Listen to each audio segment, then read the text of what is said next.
हरिओम समस्त स्नेहर भाई भणी मानू आज अष्टम श्रेणी संस्कृत बहिर सुक्तय विषयटर अभ्यास कार्य आलोचना पर्यालोचना कालांश को समस्त को स्वागत। ते भाई भणी माने आमे पूर्व वीडियो रे सुक्तय सुक्ति गुड़ी को आमे आलोचना करथिले। जो माने पूर्व वीडियो देखि नाहंती से माने ऊपर थिबा आई आइकन को क्लिक कले से माने पूर्व वीडियो पाई परिबे एवं ता वीडियो रे डिस्क्रिप्शन रे मध्य आलोचना कराइथा प्रत्येक बिंदु को दिया जाइछि।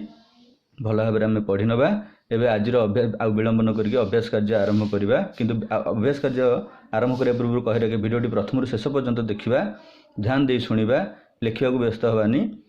आदि वीडियो भल लगे लाइक करवा, शेयर करवा एवं जो मैंने सब्सक्राइब करना सब्सक्राइब करनवा एवं निजर सुचिंतित मतामत को वीडियो देख सारापर कमेंट बॉक्स रे लिखि निश्चिंत पठाइबा। वीडियो डिस्क्रिप्शन रे मु जहाँ भी आलोचना करी से लिखिदेवी से व्यस्त हवा नहीं। ताले अभ्यास कार्य आरंभ करवा। शून्य स्थानानि पूरयत, शून्य स्थान पूरण कर। आत्मन डैश कुलानि परेशान न डैश समाचरेत।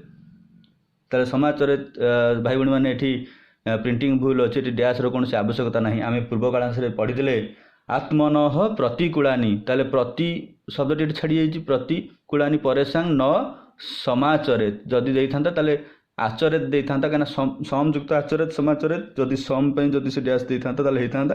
एठी प्रश्न रे टिके त्रुटि रहिछि। जदि समाचरेत देइतला ताले एठी डैश रो कोनोसी आवश्यकता नाही। जदि आचरेत देइथांता ताले एठी हमें सम बोली लिखतांते दंतेस म रे हलंत। एबे द्वितीय प्रश्न टिकु जिबा। ख नंबर कोन देइछि, डैश शतधौतेन मलिनत्वं न मुच्यति। हम पढिथिले कौन अंगारह, ये डैश लिखा अंगारह शतधौतेन मलिनत्वं न मुच्यते। ताले अंगारह लिखा। गरे हंसो ही डैश आदते तन्मिश्रात् वज्रेत्यपः। ताले हंसो ही क्षीरम आदते, ताले क्षीरम आदते क्षीरम म हलंत क्षीरम लिखा आदते तन्मिश्रात् वज्रेत्यपः। डैश सदा च स्यात् चिरकारी भवेन्नहि। दीर्घदर्शी सदा आम पढ़िथिले सुक्तय दीर्घदर्शी सदा स्यात् चिरकारी भवेन्नहि। ताले कौन लिखा डैश रे दीर्घदर्शी नहीं कि। तापर पंचम टिमर कौन दला उदार चरितानां डैश वसुधैव कुटुंबकम। ताले उदार चरितानां युक्त तु, उदार चरितानां तु आम सुक्त पढ़िथिले। ताले एठी लिखिबा कोन तु, तर सुगर तु। तापर 2 नंबर देखिबा एक पदेन उत्तरं लिखत, गोटिए पदरे उत्तर लिख। शतधौतेन कह मलिनत्वं न मुंचति। ताले शतधौतेन बारंबार धोइबा द्वारा किए से मलिनता त्याग कर न थाए। किए से अंगारह आम पढ़ी अंगारह शतधौतेन मलिनत्वं न मुंचति। जेतु गोटे पदर उत्तर लिखा कही तेणु आम उत्तर खाली लिखा गोटे शब्द अंगारह। तापर ख नंबर कौन देला कह क्षीरम आदते, नहीं कि किए से क्षीर ग्रहण करे। हंस आटे गोटे शब्द लिखा हंस क्षीरम आदते तन्मिश्रात् वज्रेत्यपः पढ़ी। ताले लिखा उत्तर लिखा हंस। वसुधा केशां कुटुंबकम। वसुधा क्यों मानव पाई कुटुंब, जो मैंने उदार चरित्र संपन्न व्यक्ति माने नहीं। उदार चरितानांतु वसुधैव कुटुंबकम। ताले एठी क्यों मानंगर, ताले एठी उत्तर लिखिबा उदार चरितानाम। कौन लिखिबा उदार चरितानाम। घ नंबर कौन देछि कीदृशः न भवेत, को भली हवा उचित नुहे। कहबा को भली उचित नुहे, कीदृशः न भवेत को भली हवा उचित नुहे। दीर्घदर्शी ना दीर्घसूत्री, दीर्घसूत्री न भवे नहीं कि दीर्घसूत्री हवा नहीं। आम एपटे पढ़िथिले दीर्घसूत्री बा आम कहते चिरकारी, नहीं कि लिखा होता चिरकारी, जहाँ दीर्घसूत्री से विलंबी से नहीं कि। ताले विषय पढ़ते आम कौन चिरकारी। ताले एठी कौन लिखा कीदृशः न भवे ना चिरकारी। तापरे परेशान किंग न समाचरेत, अन्य मान कौन आचरण करवा। परेशान प्रतिकूलानि, ये कौन लिखा परेशान प्रतिकूलानि न समाचार। ताले गोटे शब्द लिखा प्रतिकूलानि, नहीं कि ये भाई भणी मैंने तले दे बाछी लिखा कही। ताले लिखा प्रतिकूलानि। तापर 3 नंबर देला संधि कुरुत, संधि कर। ताले संधि विच्छेद होगी अच्छी ताको आम संधि करवा। वर्जयति युक्त अपह वर्जत्यपह। वसुधा युक्त एव वसुधैव मु पूर्व कालांश डिस्क्रिप्शन रे दे देछि।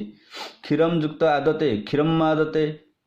भवेत युक्त न भवेर्न, न तले न भवेर्न नहीं। 4 नंबर देला अर्थं लिखत, अर्थ लेख। मुंचति, मुंचति अर्थ आम एपटे पढ़िथिले त्याग करे नहीं कि। कोटा है ये पढ़िथिले ये सब शब्दार्थ तुम मैंने पढ़ी शब्दार्थ पूर्व हो न मुंचती अर्थ छाड़े ना ताले मुंचती अर्थ छाड़े नुहे कि आदते आदते अर्थ ग्रहण करे अपह अर्थ जड़ चिरकारी अर्थ विलंबी परे संगत अन्य संकृते नहीं कि अन्य पाई सेमती वाक्यानि रचय वाक्य रचना कर भवेत हुआ ही जेहेतु मुंचती त्याग करे हंस हंस सदा नहीं कि सदा बेले सब बेले ताले ये तुम मैंने मनरू वाक्य गठन करके मुझे पठेब जहाँ जो जदि त्रुटि थी मुझे संशोधन करने को प्रयास करी एवं डिस्क्रिप्शन में यार वाक्य गुड़िक मु लिखिदेवी। तापर 6 नंबर जावा स्तंभ मेलनम कुरुत स्तंभ मिलन कर स्तंभ मेलाओ ताले कर किछि देला स्तंभ रे ख स्तंभ रे किछि देला ताले प्रतिकूलानि वसुधैव मलिनत्वं हंसः एपट देला न मुंचति क्षीरम कुटुंबकम न समाचरेत ताले प्रतिकूलानि न समाचरेत वसुधैव कुटुंबकम मलिनत्वं न मुंचति हंसः क्षीरम। ठीक तेबे अभ्यास कार्यटी एठी सरी जाइछि आ नहीं तो भिडियोटी शेष पर्यटन देखिथार समस्त भाई भौणी मानक धन्यवाद।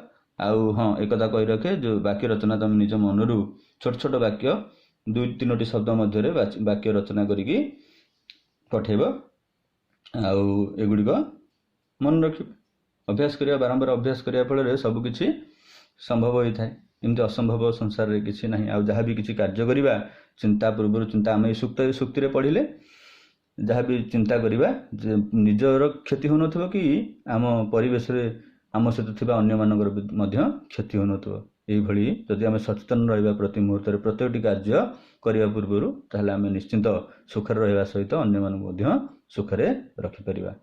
धन्यवाद।